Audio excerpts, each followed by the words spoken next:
Shalom Bapak Ibu Saudara yang dikasihi Tuhan. Kita bersyukur Tuhan memelihara kita sampai hari ini, hari Minggu 7 Juni 2026.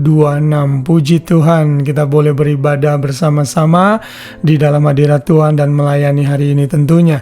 Dan saya secara pribadi bersyukur sekali karena Tuhan menyertai gereja yang saya gembalakan selama 31 tahun. Saya menggembalakan di 5 tahun terakhir. Tuhan melihat dan memelihara gerejanya yang dia katakan di atas batu karang ini, aku akan mendirikan jemaatku dan alam maut tidak akan menguasainya.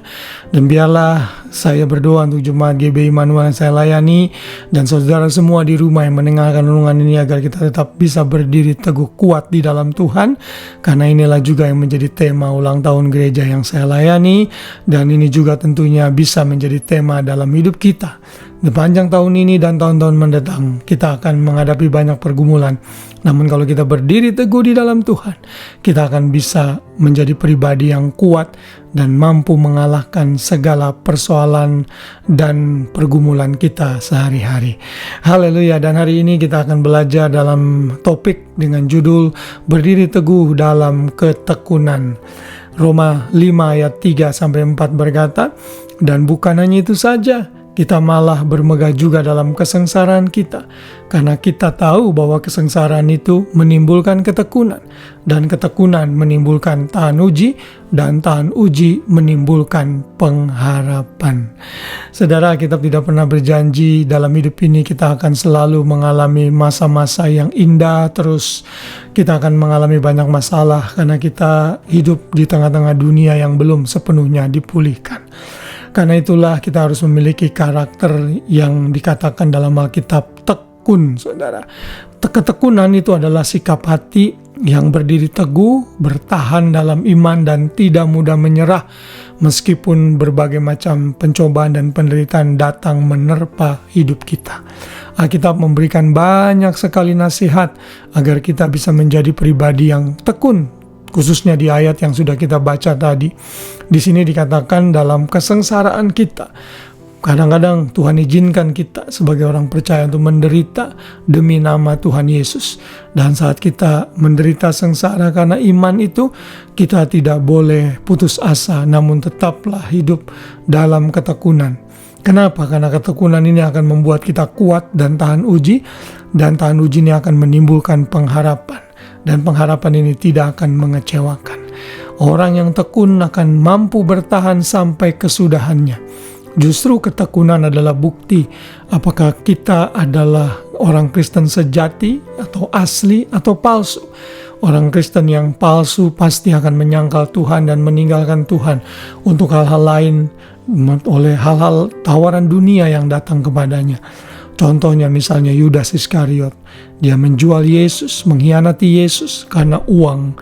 Dan ada banyak orang percaya yang meninggalkan Tuhan karena uang, karena jabatan, karena promosi, karena jodoh, dan lain sebagainya. Termasuk meninggalkan Tuhan karena penganiayaan, karena tidak mau menderita.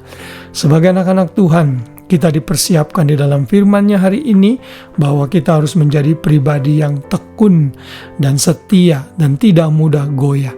Dan ketekunan itu hanya bisa didapat di dalam Tuhan kita saja. Yakobus 1 ayat 3-4 berkata, sebab kamu tahu bahwa ujian terhadap imanmu itu menghasilkan ketekunan, dan biarlah ketekunan itu memperoleh buah yang matang, supaya kamu menjadi sempurna dan utuh dan tidak kekurangan suatu apapun. Kita tidak akan pernah kuat kalau ujian terhadap iman kita itu tidak datang. Saat ujian menerpa kita, disitulah ketekunan ini akan muncul semakin hari semakin kokoh, sehingga kita bisa terus hidup memuliakan Tuhan. Ibrani 10 ayat 3-6 berkata, sebab kamu memerlukan ketekunan, supaya sesudah kamu melakukan kehendak Allah, kamu memperoleh apa yang dijanjikan itu. Sekali lagi, Alkitab memberikan kita peringatan agar kita menjadi pribadi yang tekun, setia kepada Tuhan dan tidak menyangkal.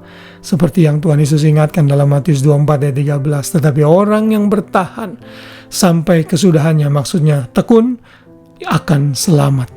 Yesus berbicara dalam ayat ini dalam konteks mengenai masa tribulasi yang berat nanti, yang akan dihadapi berbagai macam orang-orang yang ada di dunia ini nanti di masa tribulasi.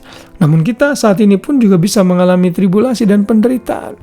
Tapi orang-orang yang tekun dan setia, dia pasti tidak menyangkal Tuhan, dan keselamatan itu akan benar-benar termanifestasi dalam hidup mereka sehingga kita bisa masuk ke dalam surga kekal.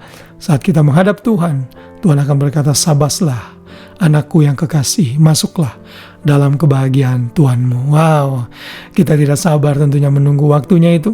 Namun sebelum itu terjadi, mari menjadi pribadi yang tekun, kuat, tabah, sabar menghadapi apapun juga, dan jangan menyangkal Tuhan, karena ketekunan akan menimbulkan pengharapan, dan pengharapan tidak akan mengecewakan.